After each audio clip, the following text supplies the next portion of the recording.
Bum ba da bum bum ba da bum bum bum bum bum ba da bum ba da bum bum ba da bum bum bum bum bum bum ba da dum bum ba da dum bum bum bum bum ba da dum ba da dum bum ba da dum bum bum bum. Now you all know the bards and their songs.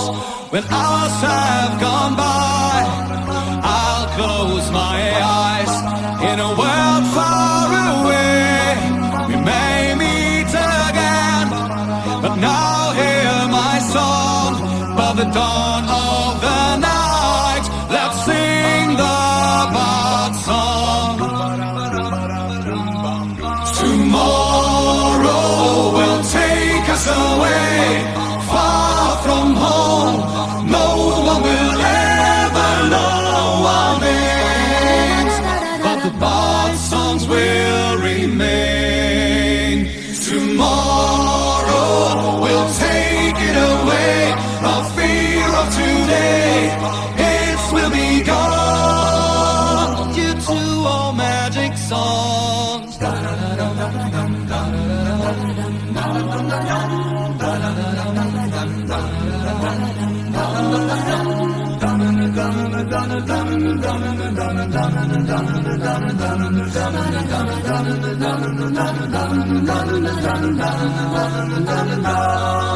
There's only one song left in my mind, tales of a brave man who lived far from here.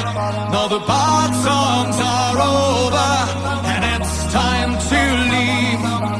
No one should ask you for the name of the one who tells the story. Tomorrow will take us away, far from home.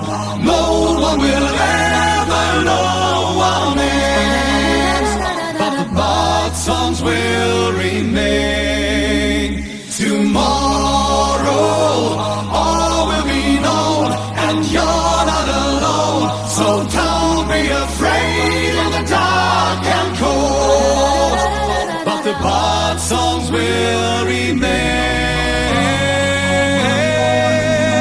They all will remain in my thoughts and in my dreams. They're always in my mind.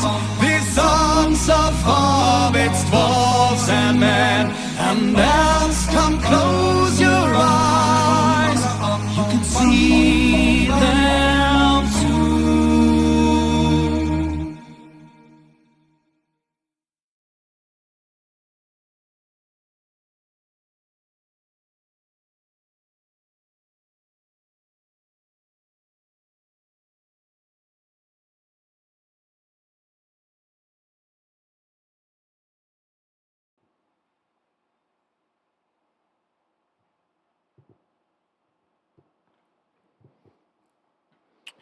Okay, good morning, everybody.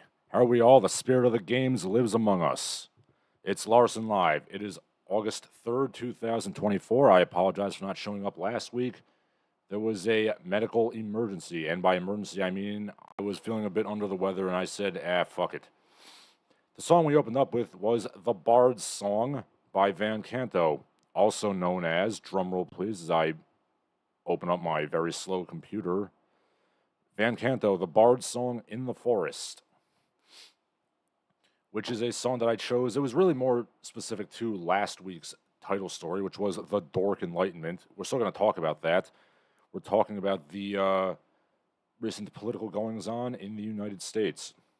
It's still relevant, and it's a good song. So I decided to play it. Of course, the last bit of the song, the last a cappella bit, was, of course, the theme song of the Spoony One's Counter Monkey videos, which, you know, are still very entertaining, even though the Spoony One has become a pathetic shut-in who lives in a bombed-out house with the corpse of his dead dog. Actually, no, I checked that back. He had to move out of his ill-kept house with the dead dog in the foyer, move back in with his brother, who actually does something useful with his time. So, regardless of that, Van Canto is still good. It is still good stuff, and the song is good. Shinseki Evans says, Year of the Spoony. that is simultaneously no year and all the years. Will the Spoony One ever come back to making videos? I highly, highly doubt that. But, well, let's hope. The sad thing is I'd probably watch his videos again if he made them now. I mean, I know he does still technically make videos in that he makes, like, live streams of games where he just kind of silently sits at the TV and just plays the games in grim contemplation while occasionally, yelling at people to not tell him how to play. But yes, he might come back to making real videos someday. And maybe he'll make that movie too. We all know that's not happening.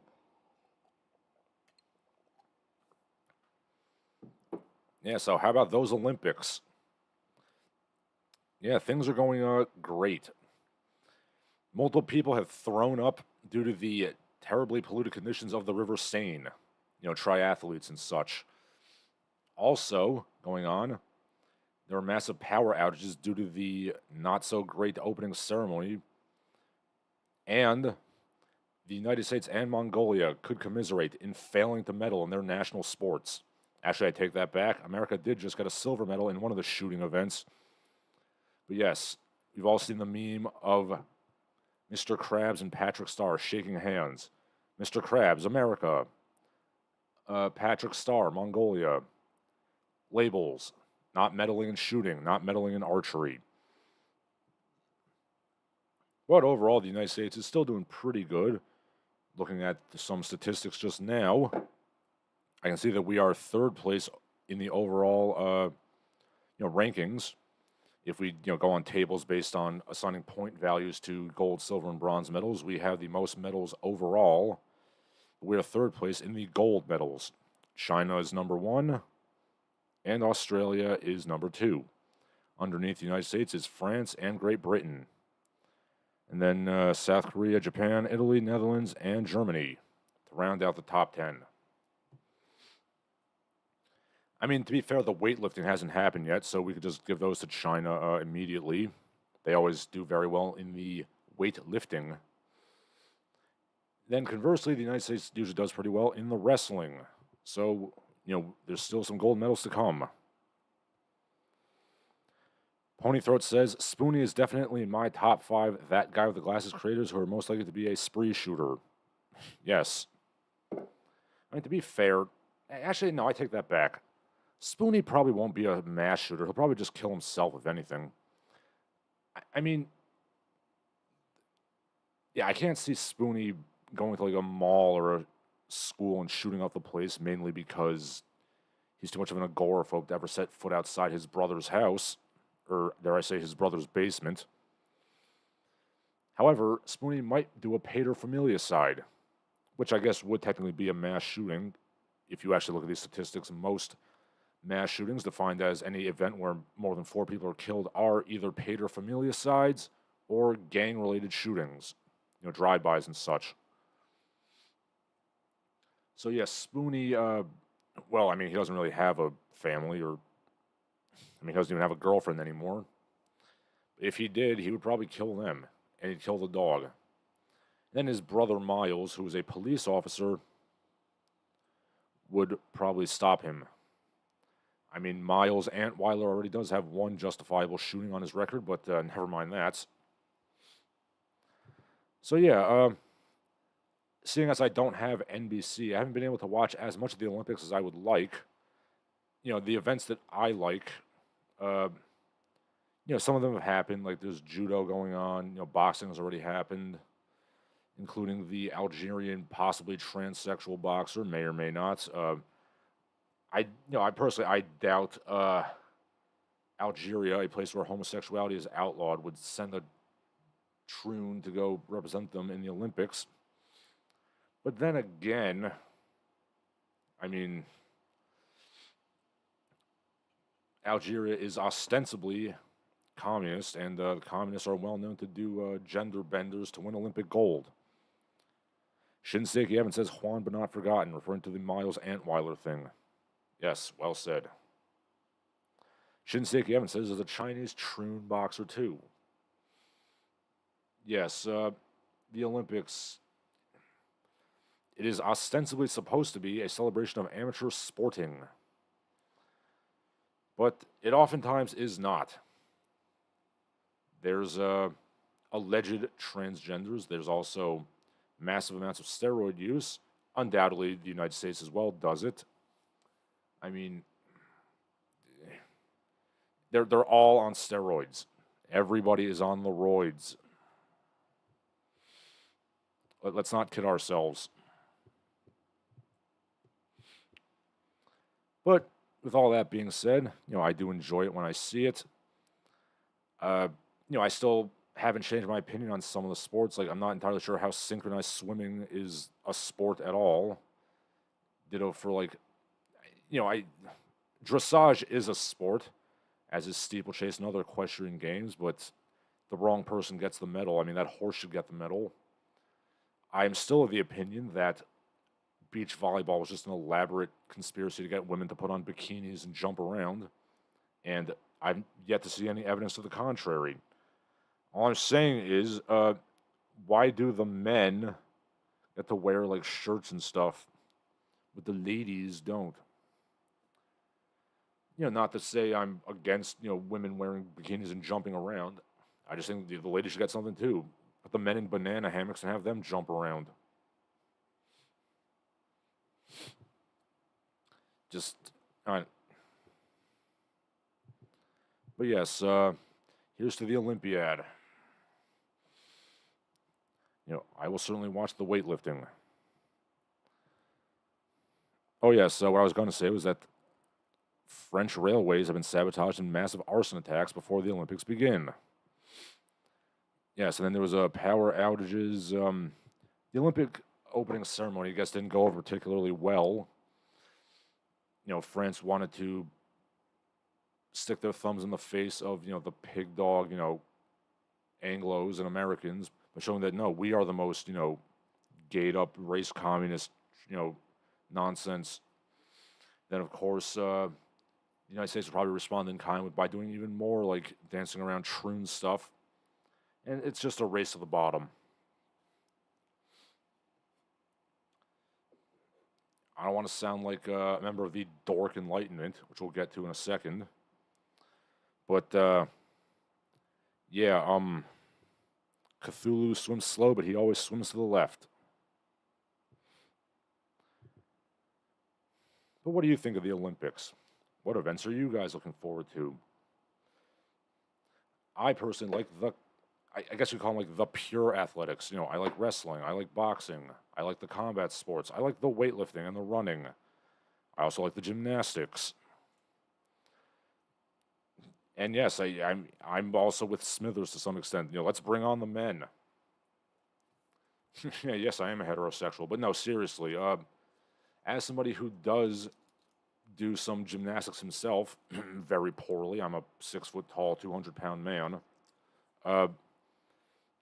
The male gymnasts are some of the peak physical conditioned people on the planet, and I respect them immensely. You think it's easy? Get on the rings yourself. Try to do it. You will not be able to, sir. Okay. Shinseki M says, "Don't ruin a good thing, Larsen." Probably referring to the Olympic beach volleyball. Again, I'm not complaining. I don't complain about an elaborate conspiracy to have women put on bikinis and jump around. But I don't know. In the interest of fairness, let's get like a Top Gun situation going on with men's beach volleyball. I don't see what the problem is. Like, if men get to watch women in bikinis jump around, why can't men watch, oiled up, fly jockeys play beach volleyball as Kenny Loggins plays in the background?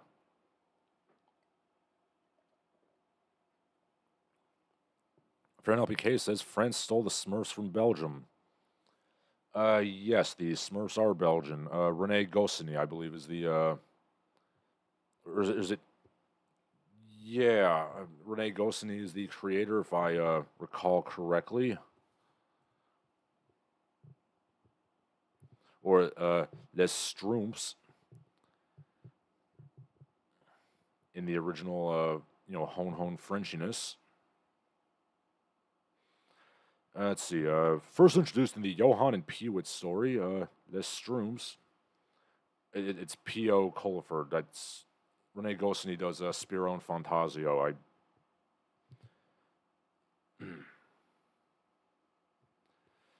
As you can see, my knowledge of French comic books, bande dessinée, is very, very poor. Okay. Biff Slankovich says the U.S. defeats Japan in the women's soccer 1-0. Good technical match. Penelope K says Argentinian rugby and hockey teams complain about the cardboard beds, lack of AC, and the mostly vegan food at the villa. Yeah, for some reason, Europors just don't like air conditioning. I don't know why. Also, the football team got their stuff stolen from their rooms. Yes, that is unfortunate.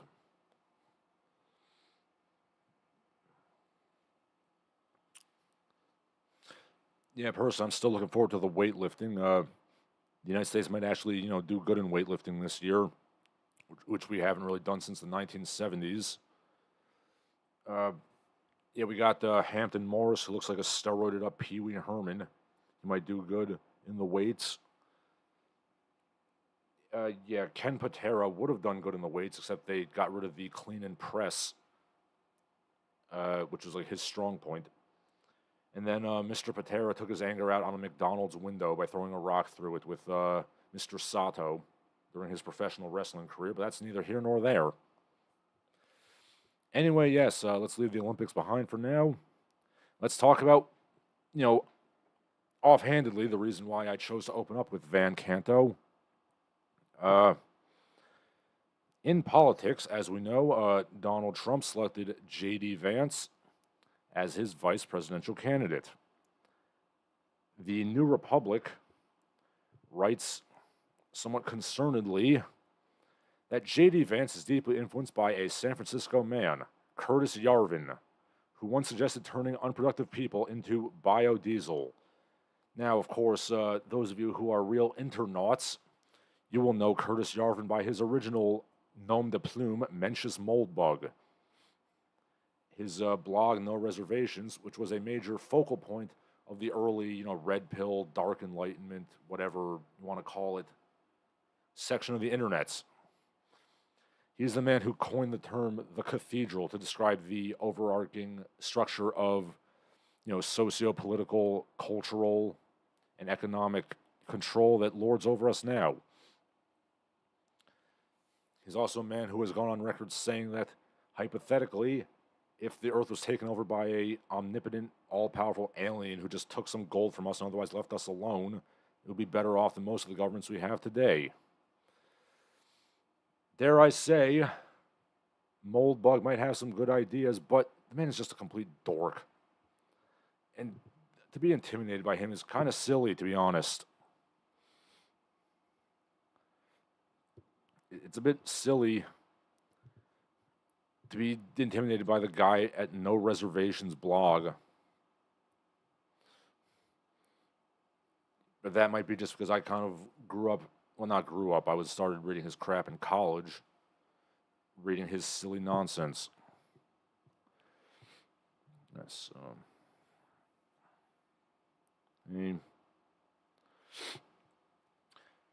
now, Yarvin was apparently kidding about his turning, brappies into biodiesel. Well, he didn't use the term brappies. That is a Larsen invention. But yes, he concluded that the best humane alternative to just mulching these people is to virtualize them. Imprison them in permanent solitary confinement, or to avoid making them insane, they'll be connected to an immersive virtual reality interface. They could have a rich, fulfilling life in an imaginary world.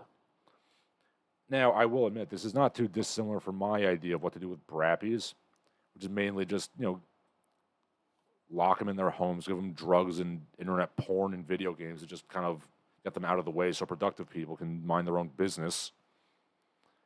which is also why I've kind of come around to UBI, not because I like giving people money for nothing, but just because it seems to be the lesser alternative than to having these people on the streets. But yes, strange things are afoot. Neo-reactionary ideals are almost mainstreaming themselves. We shall see what happens. Fran LPK referring to the Algerian boxer or Argelian boxer. I feel like Argel is some kind of alien planet from some. Okay, well, there's Argel Tall, the Crimson Lord from Warhammer Fantasy. But anyway, apparently the Algerian lady boxer is not a dude, but she just has some kind of. She's like, yeah, I saw. She was like intersex almost. She has some kind of genetic mutation that gives her like manly testosterone levels. Yes, I did notice that.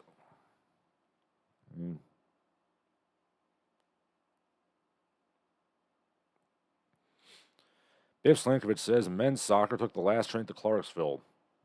Yes, nothing says culture like a monkey's reference. Yeah, we got a shellacking from Morocco. Yeah, Sugar Ray Richardson's son plays for Morocco. Fran LPK, of course, in Argentine, says he doesn't like the word soccer, and we have our own football. Yes, I will. Soccer is a derivation of association football. I mean, I honestly feel like the solution to this whole thing is to just be really autistic about it and just say like the firm of football. So, like say the whole word out. Like say association football, American football, Canadian football, Australian football, rugby football. I mean, it's kind of clunky, but that way everybody's happy. Anyway, friend LPK going to politics says, when I say brappies, do you talk about the homeless people? Well, no, not necessarily. When I say brappy, I mean like buggy-eyed screaming derelicts who like just randomly like scream obscenities and assault people on the street at random. People who get violently angry when they hear classical music. People who like cover themselves in feces and like howl at the moon for no reason. I would like to stress that brappy is not a ethnic thing or a cultural thing or a racial thing. Anyone can be a brappy and anyone can be a good person. But yes, America has a severe brappy problem, and dare I say, we got to do something about it. And like, Fran LPK clarifies that we say football Americano. Yes, I know that. Like I train with a lot of Dominican people in martial arts, and they'll specify the difference between football and football Americano. Yes, personally, I enjoy all the footballs. I even like folk football, medieval football, calcio storico.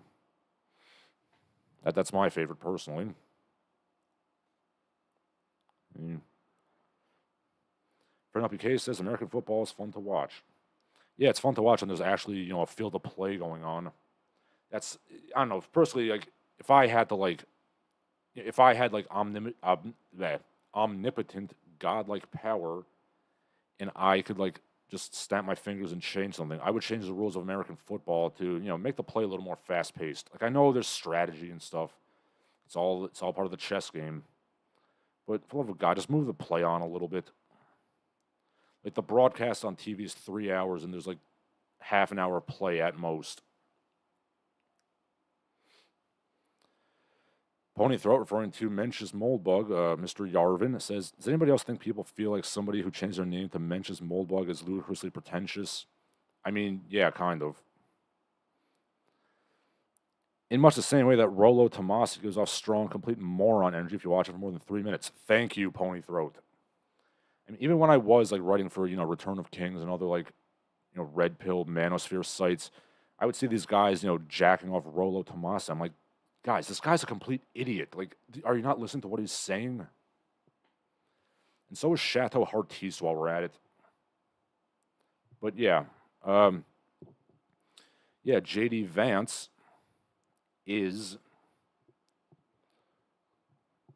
a fan of Curtis Yarvin. More specifically, both JD Vance and Peter Thiel are friends, and they like Yarvin.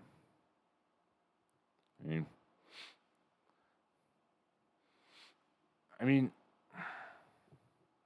look, a lot of modern society sucks, and a plurality of people of all races think so. Something has to be done here. Is the Dork Enlightenment the key to solving that? Probably not. But I mean, a major problem with society is the fact that we apparently have disagreements on the necessity to have clean streets and safe streets, and not have screaming derelicts, terrorizing the neighborhood. Like, I'm not joking. Like, a lot of, I hate to use the term, but shit libs, they defend, like, dirty streets and garbage encrusted streets and, like, screaming brappies, like, stabbing people. Well, it's part of the big city. What are you, some kind of pussy? You can't take, screaming, crackheads, like, assaulting you and breaking into your house. Is it wrong that I don't want that?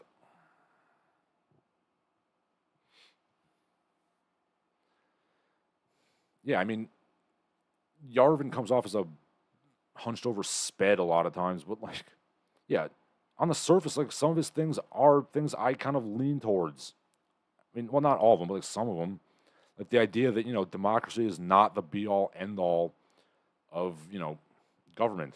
I hate to say it, but yeah, I mean, if democracy led us to what we have now, what good is it?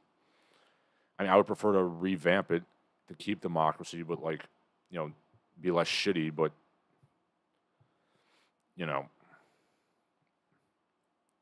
I don't know if that's possible. Yeah, Moldbug is very much like, the government should be run like a corporation with a CEO. Not sure about that.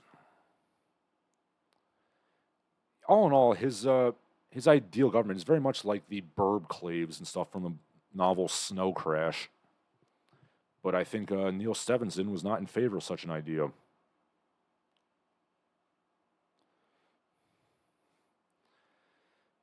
But the main reason I'm against the Dark Enlightenment is just they're really lame. They're all just geeky and stuff, and not in a good way.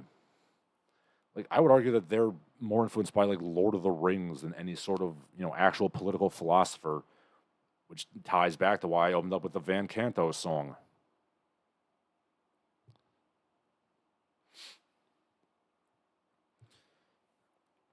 I mean, I don't know, like, what could be done with politics other than keeping democracy, but just occasionally the people have to rise up and spill some blood and kind of keep the government scared. Dare I say, Thomas Jefferson was right. The tree of liberty must be refreshed now and then with the blood of patriots and tyrants. And we used to do that in this country. I mean, we fought long and hard and violently for labor rights in this country. I always like to point out that the history of labor and unions in America literally involves, hillbilly coal miners fighting gun battles with the police. And I'm proud of that. Like, we should have more of that. I mean, the United States did have the world's highest standard of living at one point, including, gasp, de facto nationalized health care. But, we don't have that anymore. I know that sounds absurd, but I'm honestly starting to think, like, maybe we should at least riot every now and then to, shake things up. The French do it. I think we should learn from our Franco brethren. But what do you think? Hey? Fran LPK says, have you watched medieval combat? Actually, in the Olympics. Imagine the French knights against the Japanese samurai. Yes, I have seen medieval combat. It's pretty cool. I mean, it's sort of a freak show, but it's an entertaining freak show. Fran LPK then says, I should go to Bolivia. In some places, it's common to see women lift up their skirts and pee on the street and move. I mean, to be fair, you can see that in America too, depending on which night you go out.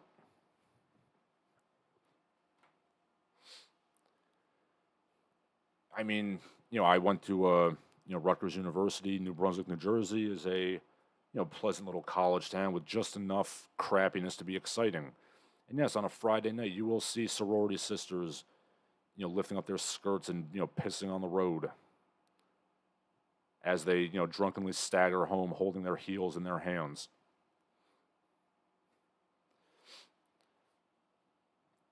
Ponythroat says, the Dark Enlightenment makes me wonder which shonen anime their philosophy originated from. I mean, like I said, it's mostly, Tolkien and Frank Herbert, if anything. Also, Warhammer is a pretty big influence on the Dark Enlightenment, from what I've noticed.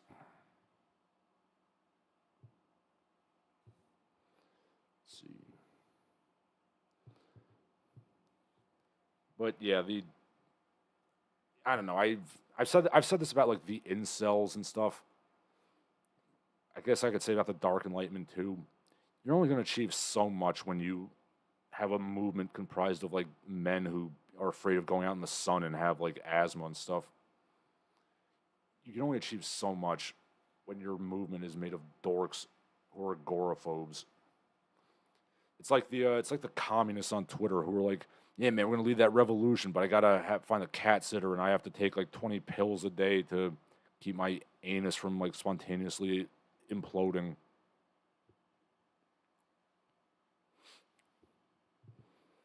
But yeah, speaking of losers, July 20th last week was the anniversary of the moon landing, and of course, a lot of people were were claiming that it didn't happen. I will say this in praise to the communists. Even they admitted that the moon landing did happen.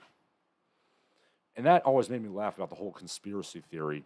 'Cause it's like, the GRU, the Soviet equivalent of the CIA, they admitted that it was real. And if it was fake, I mean, I think A, they would have found out, and B, they would have made it public and humiliated the United States irreparably. But they admitted it was real. But no, that fat tub of shit, Bart Sibrel, he knows better.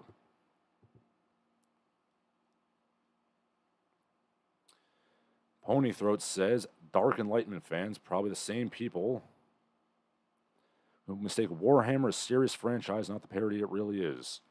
Yes. To put it another way, the Dark Enlightenment fans are literally Ignatius Riley from the Confederacy of Dunces. Fred LPK says, I want to change the subject. Can I ask your opinion on guns? You being American, I'm very curious. I support the Second Amendment with, reasonable, accommodations. I'm not one of these people who thinks like, people should be able to own like cannons and stuff and, have technical, trucks on the street. I mean, I'm not going to go that far. But yes, all in all, I do think that gun ownership is good. I mean, I will point out that America actually has laws to kind of prevent felons from getting guns. I should first point out that the majority of gun homicides in the United States are committed with A, pistols, and B, illegally owned pistols. We have laws and things, but we don't enforce those laws. Why? For the exact stupid reasons that you would guess. Because those laws would disproportionately affect mostly black people, and we can't have that. So we just dance around the problem, and the problem never gets solved. I've discussed this a couple of times. Like every time, this has happened multiple occasions. It happened in New York, Detroit, Chicago. They passed some kind of law or like police program to like get illegal guns off the streets, or be proactive fighting people who shoot people, and it starts to make some headway. The crime rate starts to go down. Then people notice that it disproportionately affects black people. People get upset. They stop doing the program, and then things go back to normal, and everybody just kind of dances around the problem. So yeah, that's my opinion on guns. I will say one thing, though. I don't think that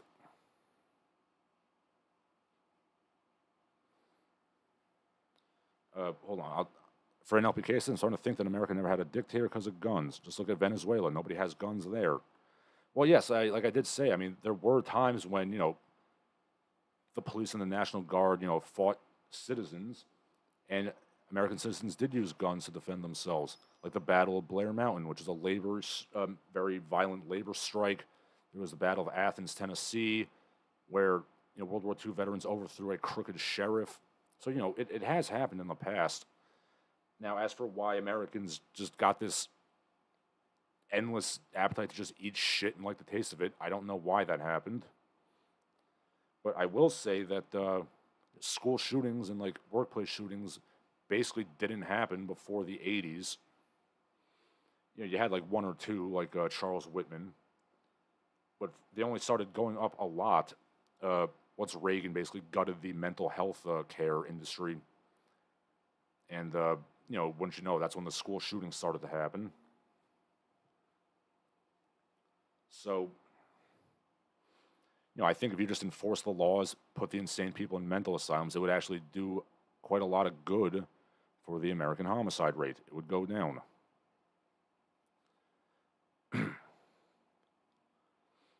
If you want to learn more about the spree shootings in particular, after the Columbine shooting, I think Matt Ames or Matt Taibbi, one of those guys who writes for Rolling Stone, he wrote a book called Going Postal, which kind of analyzes it and kind of comes to the conclusions I just said, that they basically didn't happen before the Reagan administration, and now like the genie's kind of out of the bottle, so to speak.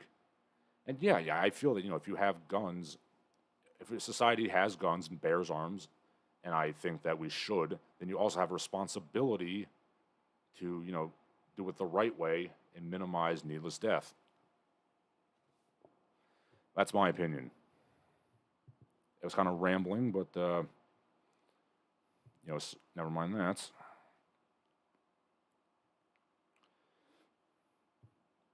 Anyway, speaking of the Soviet Union and the moon landing, more about the Soviet Union. I can't help but notice that I'm seeing a lot of communist accounts on my Twitter feed recently. Like there's Pamphlets magazine, which is literally run by the Chinese government, spouting communist propaganda. Also on YouTube, there was a video, "The Soviet Union Will Live Forever." Hasn't lived since 1991. Looking at the comments on Twitter, at Sarcastigasm says it best. The Soviet Union is basically Wakanda for unemployed losers. I mean, in theory, yes. Well, in that it's a total fantasy. Fun fact, it was actually punishable by jail to be unemployed in the Soviet Union. It is true that the Soviet Union had more or less 100% employment, in that if you didn't have a job, they would make up some bullshit job for you, which is why the supermarket had like 6 clerks you had to go through to, buy your groceries. But, yes, it was called parasitism. It was literally illegal to be kind of just unemployed layabout in the Soviet Union. You would either be put into a job or you'd be sent to prison. I mean, a lot of communists seem to be under the impression that, like, under communism, we could just dance around and, like, make, OnlyFans, butthole pictures for the cause. Yeah, no, you wouldn't. At Dion Bridger says, "I'm a semi-Soviet boo. I like the idealistic egalitarian spirit the Soviet people had." I'm going to repeat that. The idealistic and egalitarian spirit the Soviet Union had. I mean, a lot of people will kind of point out that the Soviet Union, propaganda criticized America's racism. And, very true, racism is bad. But the Soviet Union was also incredibly racist, just against different people. I mean, it's easy to say, like, oh, the blue, the poor black people in America. Well, yeah, it's easy to judge when you don't have black people in your country. Like, obviously, you can't be racist against them. And it would be like Americans being like, "Oh, it's the Soviet Union. You're so racist against gypsies. We're not racist." Well, yeah, like there's no Roma people in America, and yes, I know there are now, but there weren't then. Fun fact: the Soviet Union literally taught their police officers to racially profile people. They had charts of different ethnicities to say, like, these are like the phenotypes of, a Russian, a Ukrainian, a Jew, a Gypsy, a Mongol, etc. Memorize it and profile them based on that.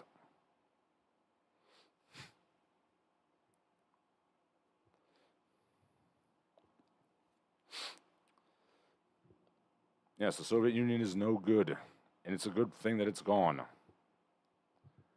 I say this because I know people who lived under it.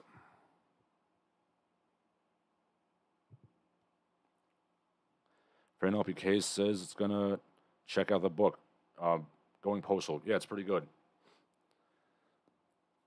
Fran LPK says we have the same stupid people in Venezuela and Cuba, or sorry, referring to communist Venezuela and Cuba. I wish I could buy them a plane ticket. Oh, I mean, they're still doing that.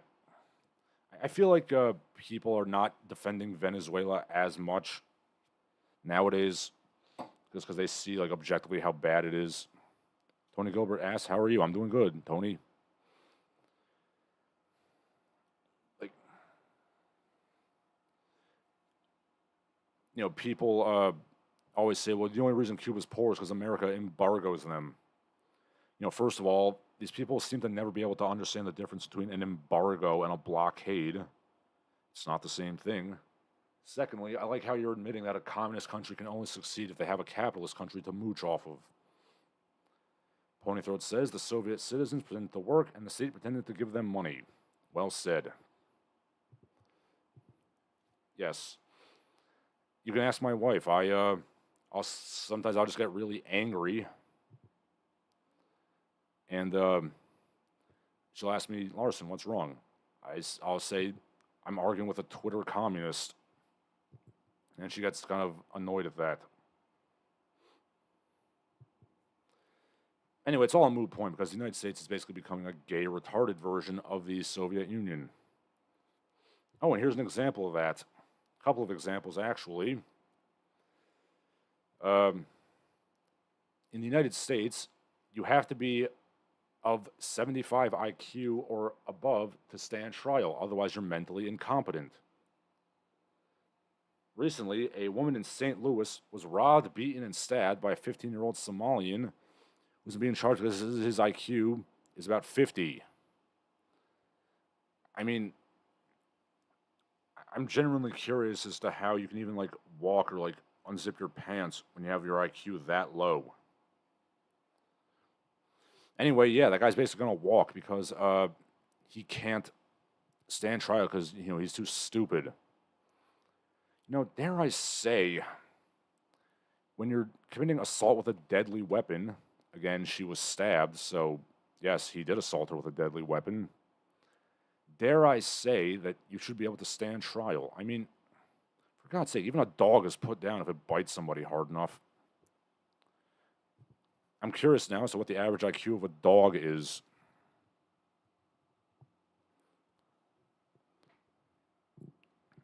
Okay, so basically, a dog's mental abilities are close to a human child but of the age 2 or 3.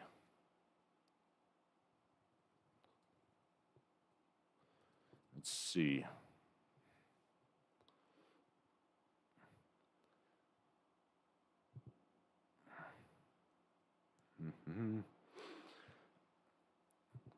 Geez, now I'm looking up and like IQ tests are done kind of based on the status pool, so it like averages to 100, as opposed to that like Stanford Binet whatever test where it's like you take your mental age and then your intellectual capacity.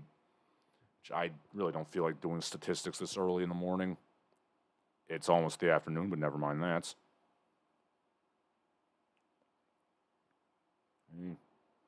When Gilbert says law blockade, you get nothing. Embargo, you get some stuff.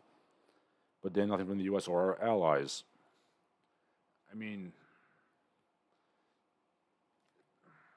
an embargo is an embargo and a blockade is a blockade. It's not the same thing. But yeah, I just got annoyed by the Twitter communists. Anyway, yes.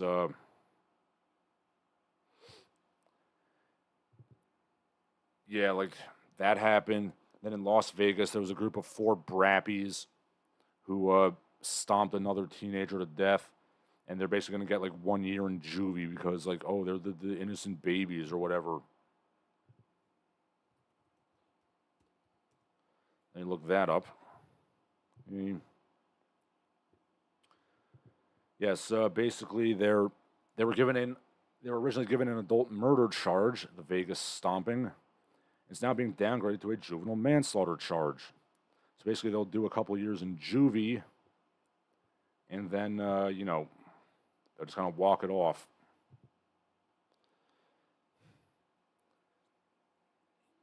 There's a lot of problems with the American justice system.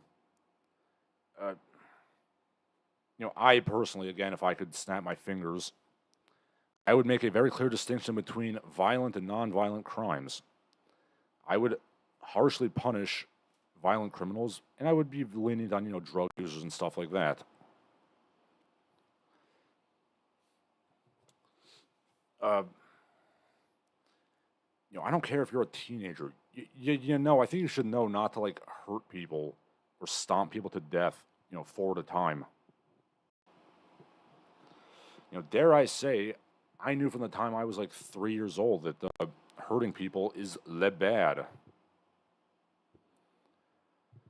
Apparently, the Brap Nation doesn't understand this.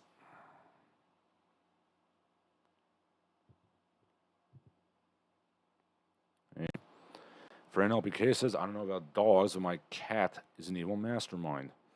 Again, we even agree that an animal who, mauls somebody is,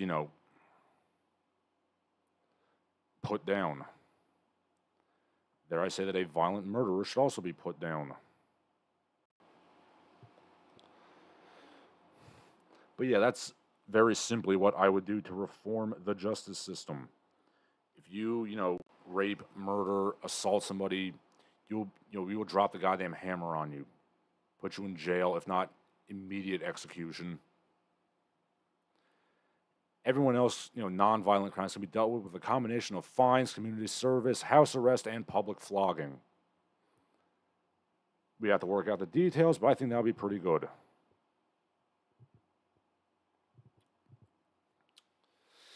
Okay, what else is going on? Now we left the, let's leave the criminals behind, and let's see, we got something about cops here. Let's see what the cops, sorry. Yes. Let's see what the cops are doing. Not to be outdone by America. Policing and the justice system overseas is also crap. An incident happened in the UK. A Manchester cop stomped out and kicked the shit out of a Muslim suspect.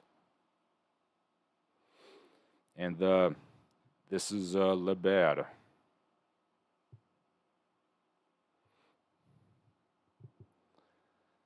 Dare I say, Europe, it's not so easy to deal with a multiracial, multicultural society now, is it?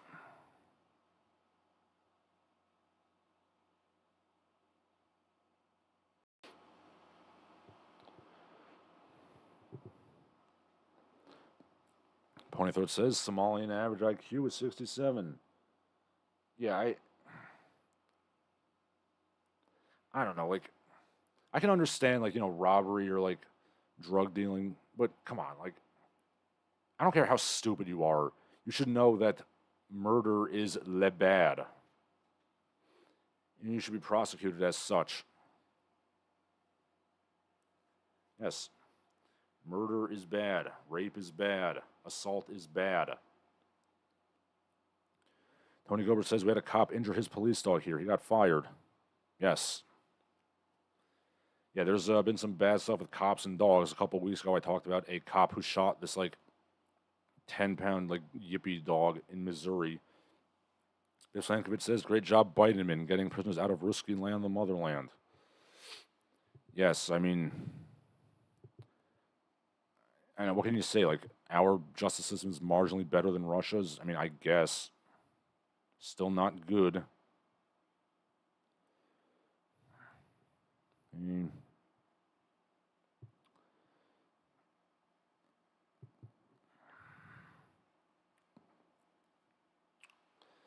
oh, yeah, speaking of UK-based Muslims, someone had a little Twitter post.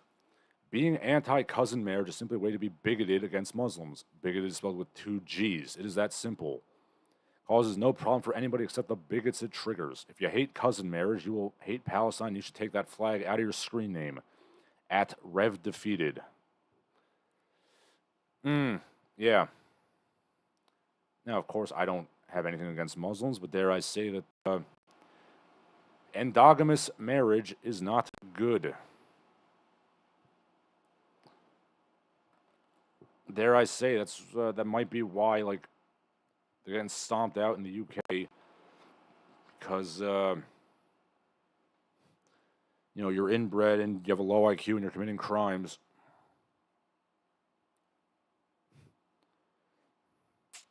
That is a bad opinion. You should feel bad. But I'm sure there's no relation to that. And maybe soon the Muslim community will get that awesome Habsburg jaw.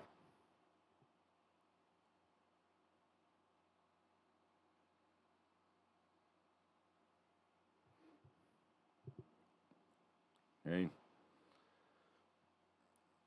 Fran LPK says, long live Shelbyville. Well, yes, that's why we moved to Shelbyville, to marry our attractive cousins. As opposed to growing vast fields of hemp for making ropes and blankets. Yeah, I name drop the vast fields of hemp line whenever I see anybody smoking a joint. Pointy Throat says, the motive of the crime can boil down to tard rage. Yes. I mean, God help us if you take away his Thomas the Tank Engine or whatever. Shinseki Evan says that's why they have retard IQs. Yeah, probably. Guys, can we stop having sex with our cousins? It's not good.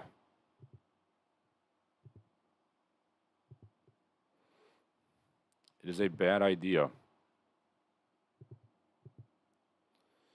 Let's see what else I got here. Since I have 2 weeks worth, I've got a lot of stuff.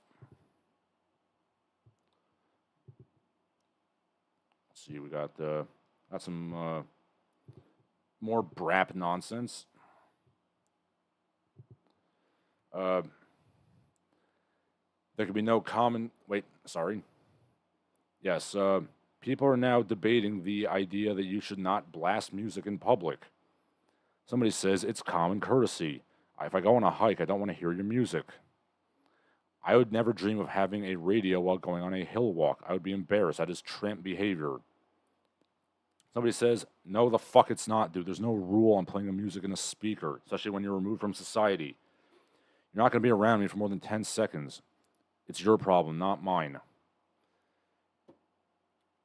Dare I say, there are those little unspoken rules that kind of hold society together. Like, when you're in public, don't blast your music. It is rude and inconsiderate to other people who may not want to hear your music.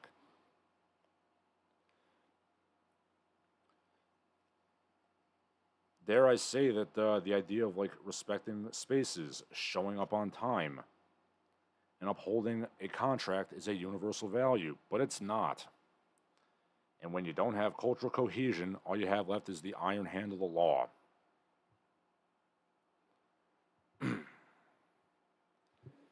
And when you have lots of different cultures mixing together, you can't hold it together, but you need the iron, hand of Byzantine bureaucracy. Sorry, that's just how it works. And gee, people wonder why America's becoming more and more dictatorial.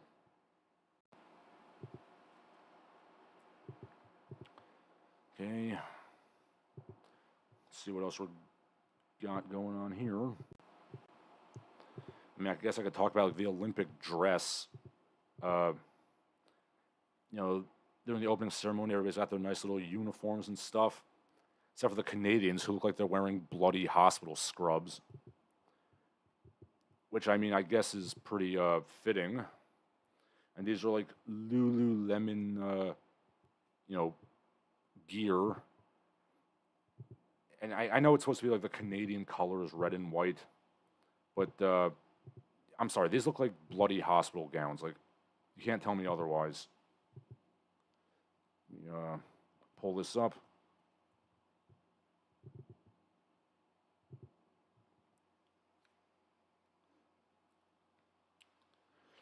Yeah, come on. I mean, I guess it is kind of fitting considering, what the vaunted Canadian healthcare is up to nowadays. And we'll talk about assisted suicide in a second. Shinseki Evans says, toilet etiquette is also not universal. There are people that use their left hand as toilet paper. Yes, that is a problem. I mean, personally, I think we should use bidets, but that's neither here nor there. And when I get a little money saved up, obviously I'm not working now, it's summertime. Yes, starting in September, I'll be teaching again in the schools, making a lot more money than I was. But I digress. But yes, I will be buying a bidet, but never mind that. Fran LPK says, in Argentina, it's common for idiots to listen to music from their cell phone on the bus and the train, talking loudly on the phone and listening to WhatsApp audio very loud. Yes. Apparently, that's the vibrancy. Not too long ago, I talked about an Atlantic article, like, why do white people like quiet? Why do brown people like random noise? Biff Slankovich says, great job, Kamala, turning black when you need to. Ha ha. Yeah, I mean, I don't know if that's her specifically, but yes, I mean, she has been written up as both the first Indian American senator and the first black, vice president. So I guess it's more the media being what it is, kind of running interference for her. But yeah, these Canadian uniforms, not great.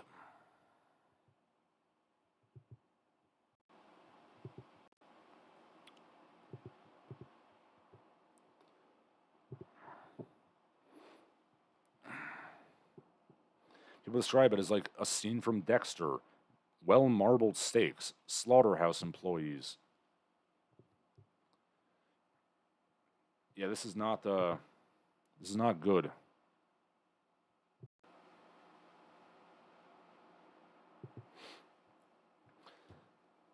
Also, yeah, speaking of the Olympics, hashtag Pommel horse guy is trending because nobody knows how to spell Nedorosik, the guy's last name. He brought home the bronze medal for the American men's gymnastics, the first team medal American men have won in 16 years. But yes, nobody knows how to spell his last name, so they just call him the Pommel horse guy. Hello, Mrs. Pommel horse. I want to get down now.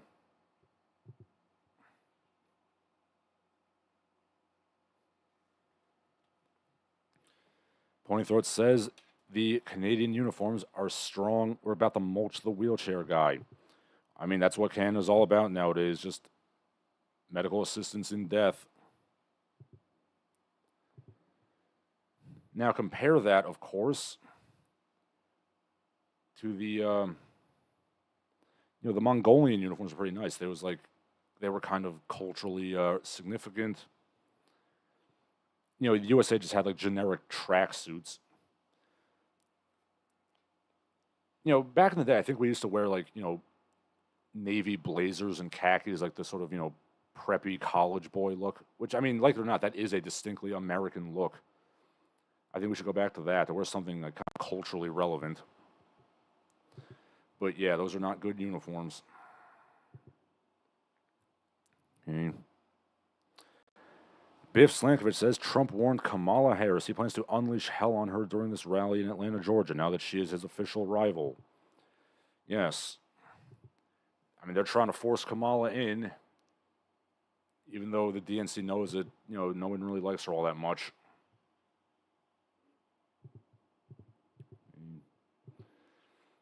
What we haven't done in a while? wages posting L's. So, the Squarespace CMO, whatever CMO is, Chief Monetary Officer, Chief Marketing Officer, so a completely worthless person, because marketing is a worthless profession. The Squarespace Marketer says, you Gen Z job seekers, you should be willing to work for free, do long hours, and willing to do anything. Working for free and long hours. Gee, what do you call that?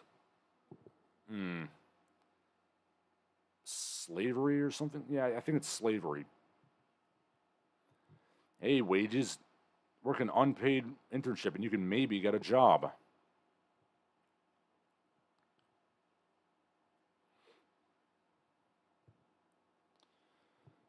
I've told you, a lot of these, silver spoon corporate guys, if you got them talking long enough, they'll basically tell you they want slavery.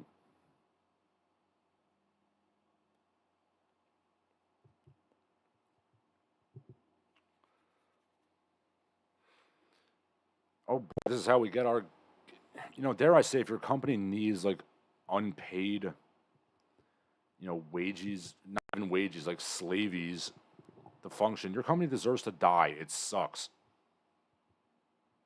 Like I personally, I could never do such a thing because, I've been a wagey.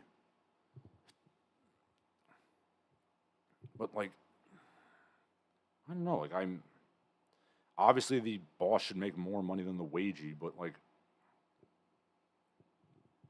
I don't condone slavery.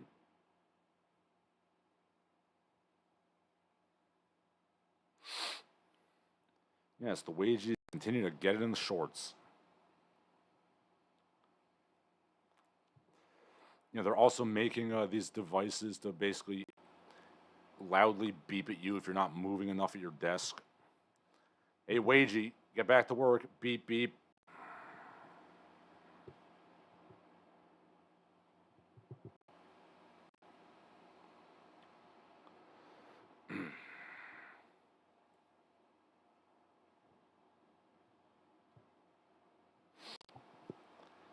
Eat shit, wages. I mean, I say that in bitter, sardonic mockery, of course. I respect the wages, and I wish they could get, better wages or, benefits. But apparently that's not feasible. We need slaves. Okay. Nara Hari Kamath says Kamala will be the coffin for the U.S. economy if she is elected. I mean, perhaps.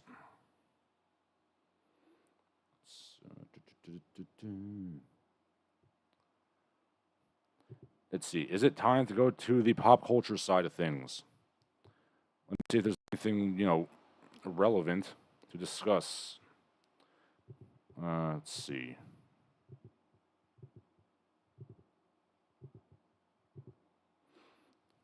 All right, I was going to talk about assisted suicide.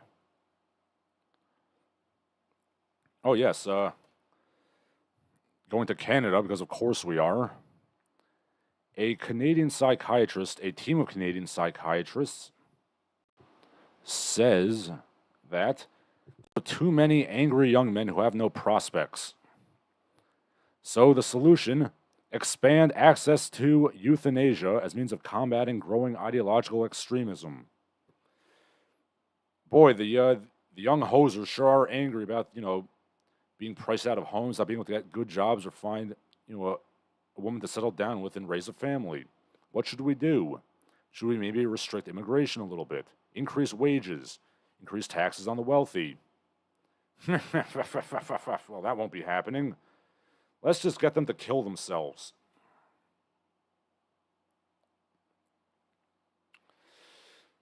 These mental health specialists argue that the angry young men prone to extremism would opt for MAID, medical assistance in death, over engaging in acts of terrorism if they had the option. We're literally living in Soylent Green. There's suicide booths.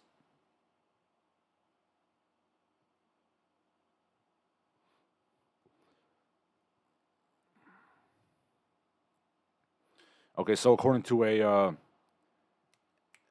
community note, this was actually edited, this headline. Once again, Larsen is snookered by the fake news.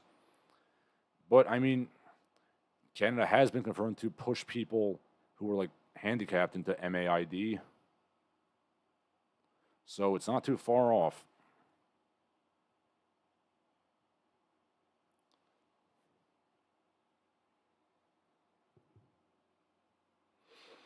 The fact that I was capable of, like, being fooled by that shows that we're not too far off. I mean, let's be honest. Are we really that far off from this?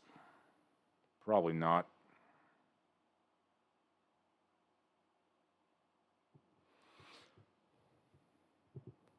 I mean,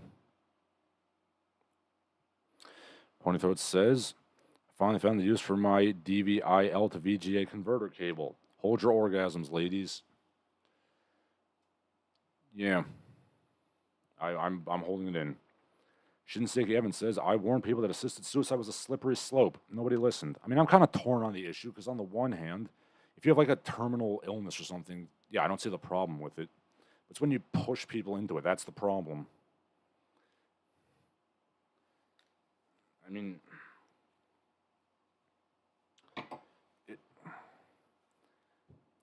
society sucks a lot. Like, on the one hand, I'm kind of live and let live. People should be able to, smoke as much as they want, drink as much as they want, eat as much garbage food as they want. But on the other hand, that's not good. So I was thinking maybe we could put warning labels on, like, goy slop, like garbage food. Maybe that would be like a little bit better.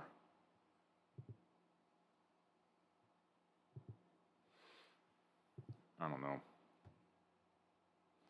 But yes, related to this whole idea, from The Guardian, young white men are joining the far right, and we have no idea why. Yeah, it's a mystery. It's a mystery why people are angry that everything sucks.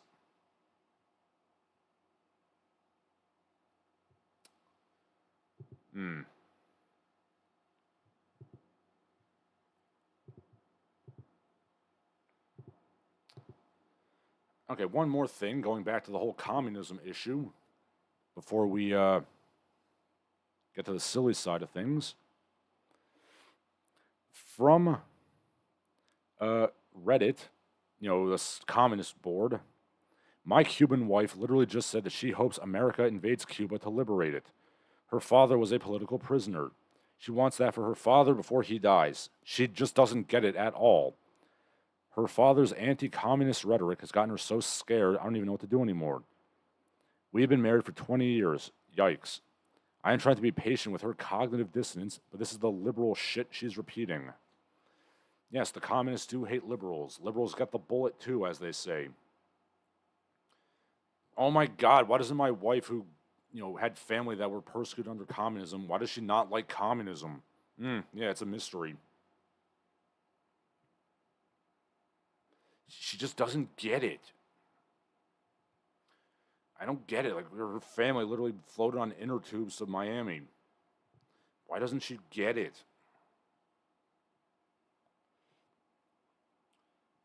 I say this as somebody whose Chinese side of the family also escaped communism. Pretty sure if I walked in here, like, into my family's house as a teenager espousing communism, my wife, my wife would do it too, but, like, if I walked into my house as a teenager espousing communism, my mom would have smacked me upside the head.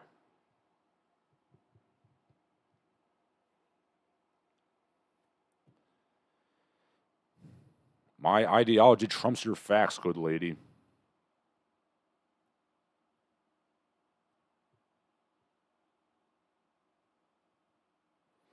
Actually, you're wrong about communism.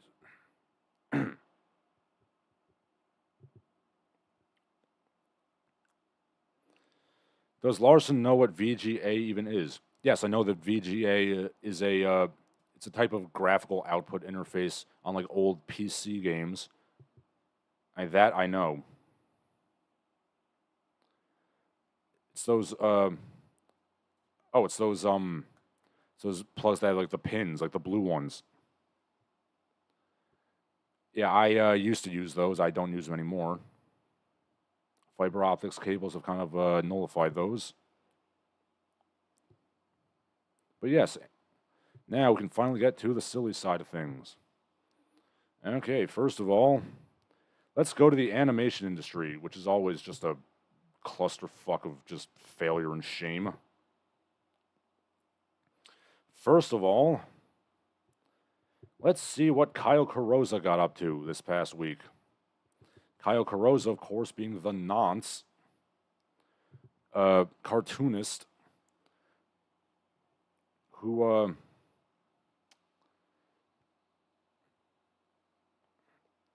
let's see what happened to him. According to some, he attempted to resist arrest. He was then tasered and restrained. Okay? Some people are claiming that 16 terabytes of illegal CP were discovered on his computer. Other reports say 600 images.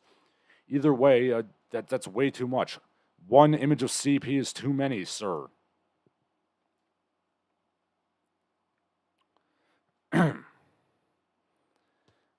I mean, even if it's, again, one is too many. Kyle Carosa is a shitty cartoonist, and he should be punished. He should also be punished for terrible mutton chops and generally just being a fat tub of shit. And speaking of pedophiles, so how about the Ren and Stimpy reboot? Scenes of it were leaked. Now, I do know that the reboot of Ren and Stimpy is not being made with the input of Mr. Chris Falusi, but it's pretty bad. It's like,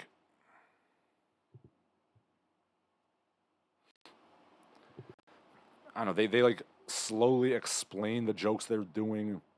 The lady writer of the script put herself in it to explain the joke. The animation is very Cal Arts. It's not good. And part of me kind of enjoys like just imagining John Kay like fuming at the mouth. I'm sorry, fuming in rage and foaming at the mouth as he sees his, the one successful show he's ever had, like being, neutered into some Cal Arts nonsense. Like that does kind of amuse me. On the other hand, wow, this is bad.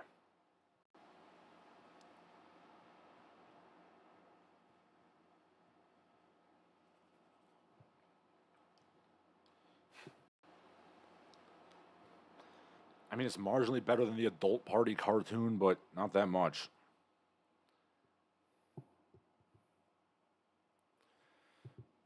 No, John Chris Falusi is a pile of shit, and he very much needs an adult to kind of keep him under control.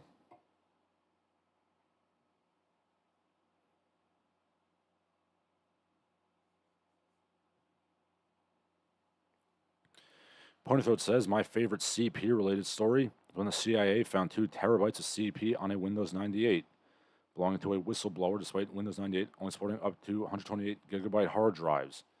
Yes, it seems somewhat suspicious, almost as if they planted that much CP on his hard drive.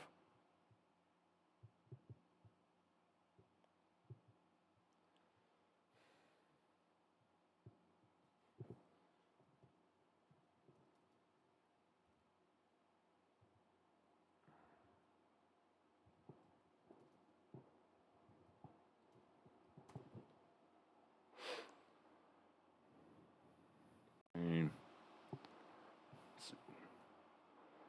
yeah, this animation is way too clean for like the Ren and Stimpy show. But then again, as long as John Chris Falusi isn't literally molesting teenage girls on the drawing table, I guess it's better. I suppose. I mean,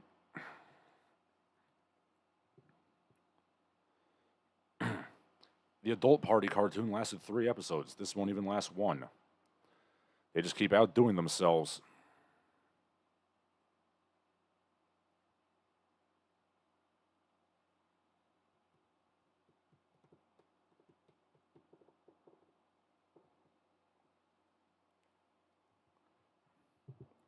Okay. Rick says, remember when Blake 7 was just science fiction? I don't know what that is.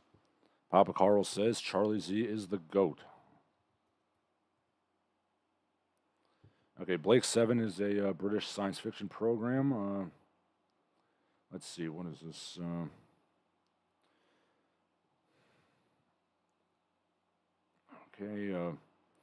Okay, Blake 7 narrative concerns the exploits of political dissident Roger Blake, leads a small group of rebels against the Terran Federation that rules the Earth and colonized planets. Yeah, it's kind of going on now. But don't worry, kids, we have crappy cartoons to watch. Moving on from cartoons to comic books. Moving on from cartoons to comic books. Okay. From now on, according to some posts, Marvel Comics will have a QR code to view the final page. And nobody understands why. So apparently, they're going to publish a comic book, publish, 20 out of the 21 pages. Then, I got to read this QR code. What is the point of this? Ethan Vance Scriver or Tom Brevoort. Who the hell is the editor-in-chief of Marvel nowadays? I know it's not Joe Quesada anymore. But yeah, let's make reading comics even more inconvenient. Oh yeah, it is Tom Brevoort. I mean, why don't we just make comic books a subscription service while we're at it? I mean, you already ruined the used comic book market and, buying it. You have to go through those diamond distributors or whatever.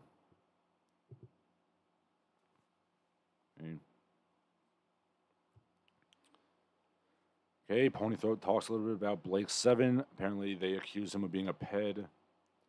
Narahari Kamath asks, what is happening to Charlie Z? How is he now? I don't know. I think he did. I really don't know. I know he simps for Nicki Minaj now. Ponythroat says, Blake 7's first episode starts with the rebel leader being falsely accused of molesting children. Most realistic sci-fi dystopian government. Yes. But yeah, comics not good.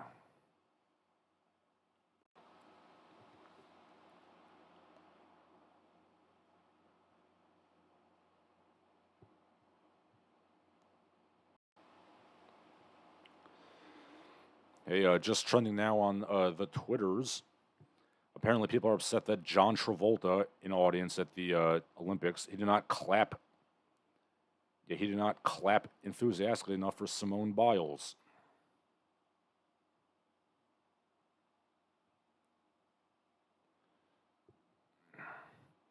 I mean, I don't know what you're expecting.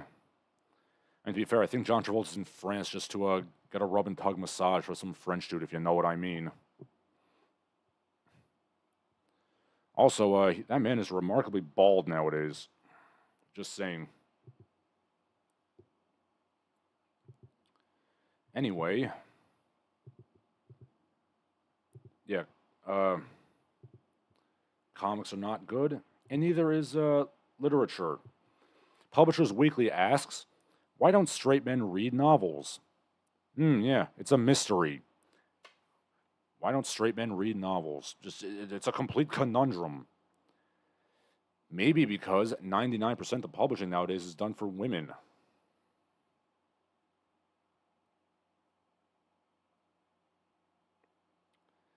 And, it's not to say, you can't read books for women. I've occasionally read some books for the ladies myself. But, sometimes men, we just want to read something that really just, kicks ass. Want to read the pulp shit. I'm just going to say it, reading the old pulp fiction, rejuvenated my love of reading when I was a boy. That's what the kids need. They need the pulp fiction.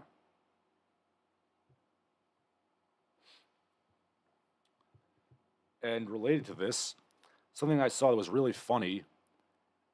There's grains of truth to this. And it kind of... So basically, an Alexander Macris at Archon, he was discussing, why do men not read novels? Some are even questioning whether men's sci-fi and fantasy is a thing.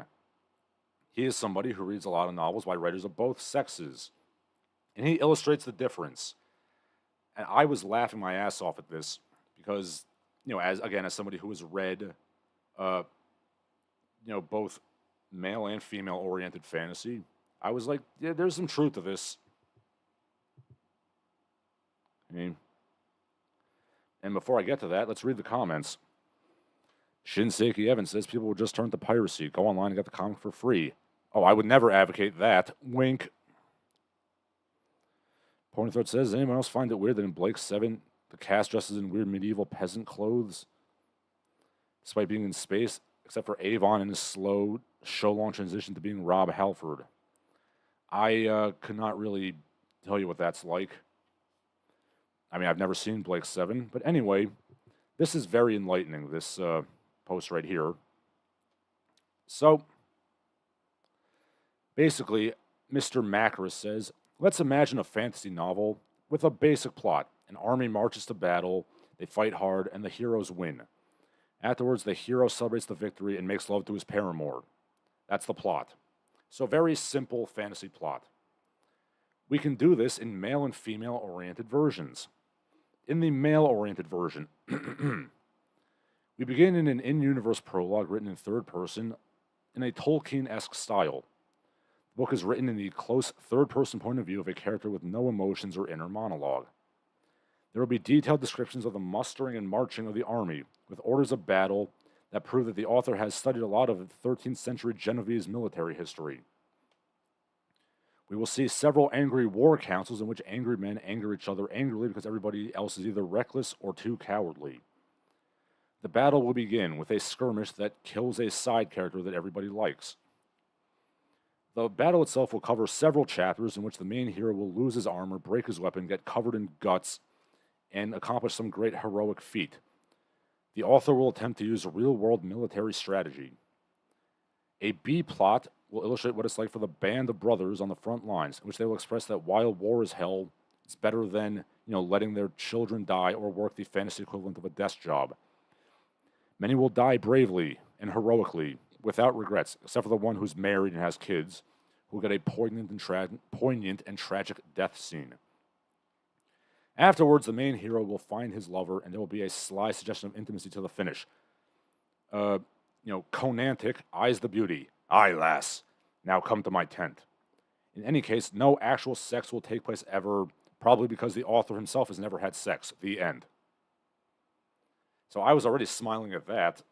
And then we come to the female-oriented version.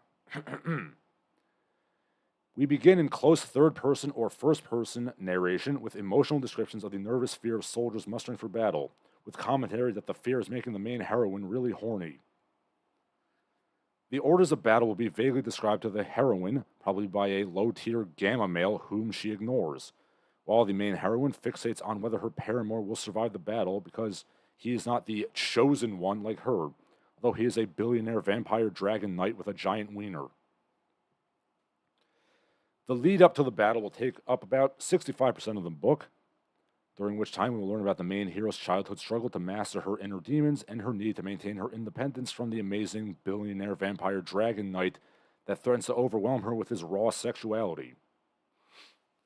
During the battle, the main hero will save everybody by unleashing special powers that only she has. Her annoying bitchy rival will die unredeemed. No real-world military tactics will be used. Or if they are, it will be by the losers. The whole battle will take up a chapter. Afterwards, there will be a chapter describing the psychological horror of having had to fight a war. The main hero may wander the battlefield distraught until she finds comfort in the arms of the billionaire vampire dragon knight who opens up to her emotionally. The next several chapters will describe in intimate detail her consortium with the paramour, with details on what it's like as he shapeshifts into dragon form. Male readers will be horrified at what cannot possibly be unread. And finally, the book ends with the main heroine, billionaire vampire dragon knight at her side, giving a speech commemorating the battle and pledging to end all war forever. The end. Yeah, basically. I mean, obviously there are good female writers and good male writers, but yeah, like the hack stuff, yeah, it's pretty much like that. And yeah, I was dying reading that. I was laughing. That is that is good stuff. Yep, it's basically it.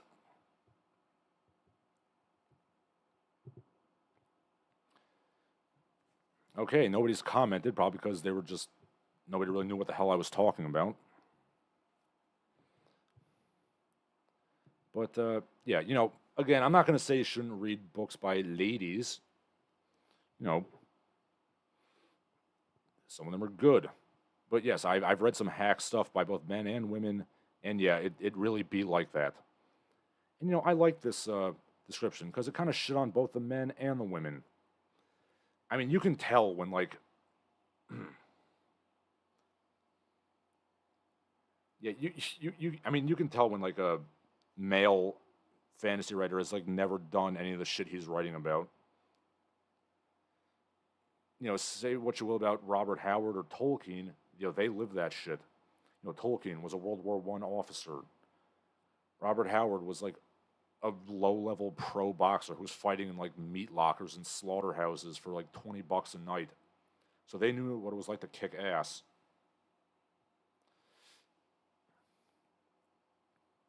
Somebody says it in the Twitter thread.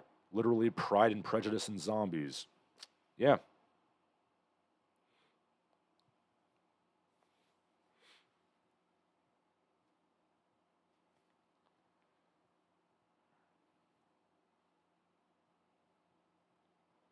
Yeah.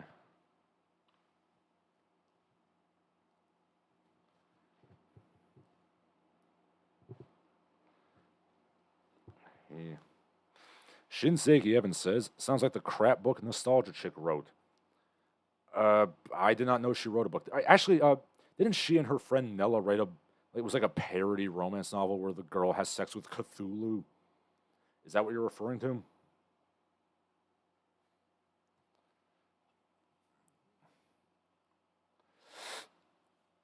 Uh,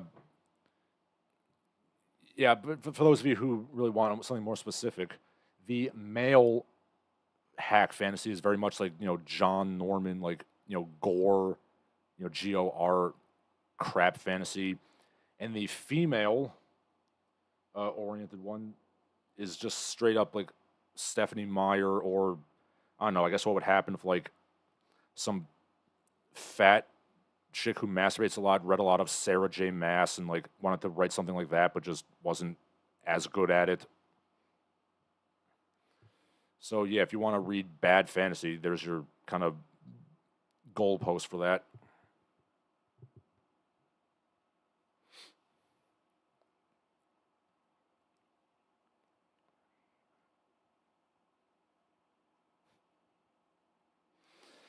So yeah, fiction novels are mostly like the lady novel, and it's not good.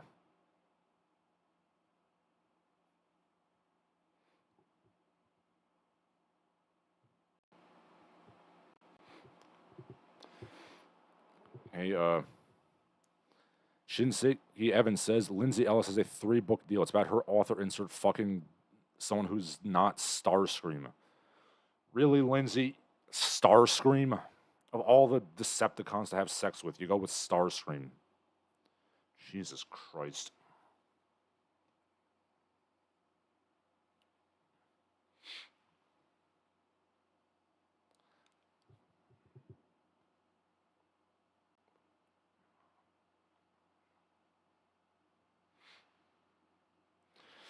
Okay, I'm trying to see if there's anything else good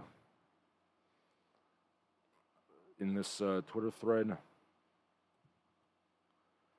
Some people say that John Scalzi basically writes woman fantasy.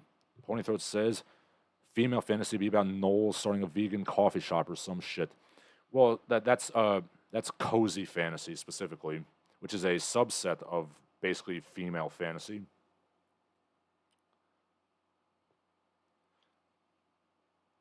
But yes, some ladies, do try to write epic fantasy, and it's not great.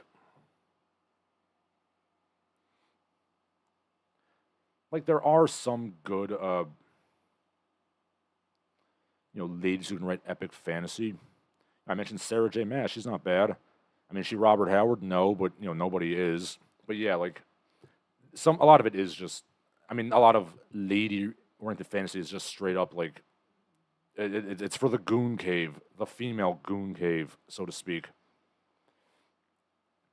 Shinseki Evans says she got on the NYT bestseller for 1 week, and she won't shut up about it. Ponythroat says Starscream makes her star cream. Okay, when you refer to her star creaming, I'm imagining when you describe a woman's star, I imagine the anus. Now I'm just imagining Lindsay Ellis projectile shitting over Transformers, and that's not good.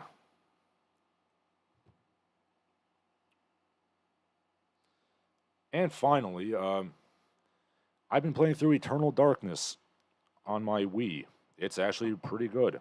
I wish Nintendo would make a sequel to it. Anyway, just talking about like female porn fantasy made me think of just dark chasms of horror and shame that I can never escape from. Which made me think of Eternal Darkness.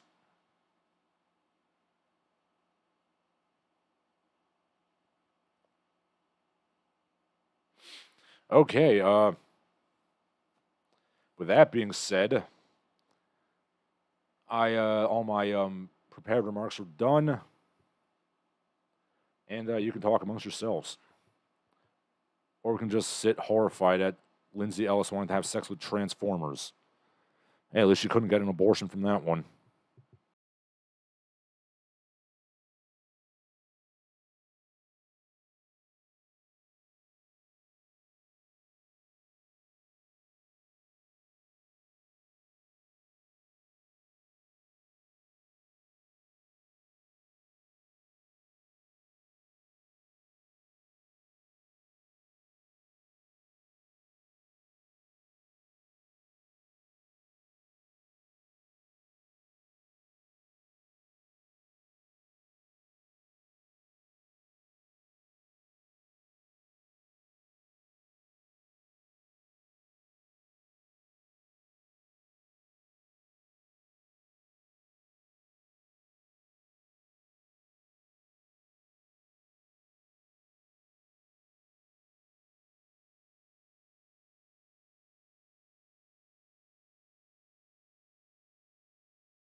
Okay, Rick says, "Oh no, what is the problem, sir?"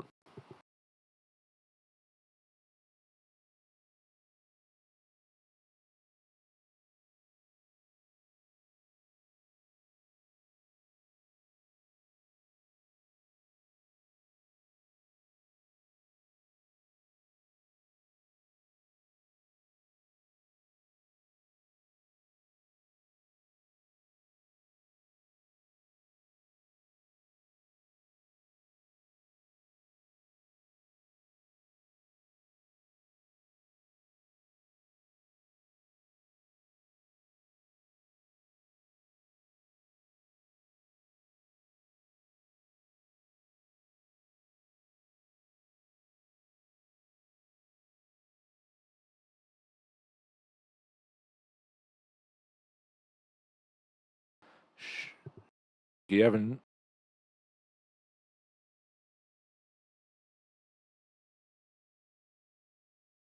sorry, Shinseki Evan says, "Good show, Larsen. Click the like button." Yes, thank you. His last comment disappeared. So for Larsen Halleck, this has been Larsen Halleck. All of you have a good day.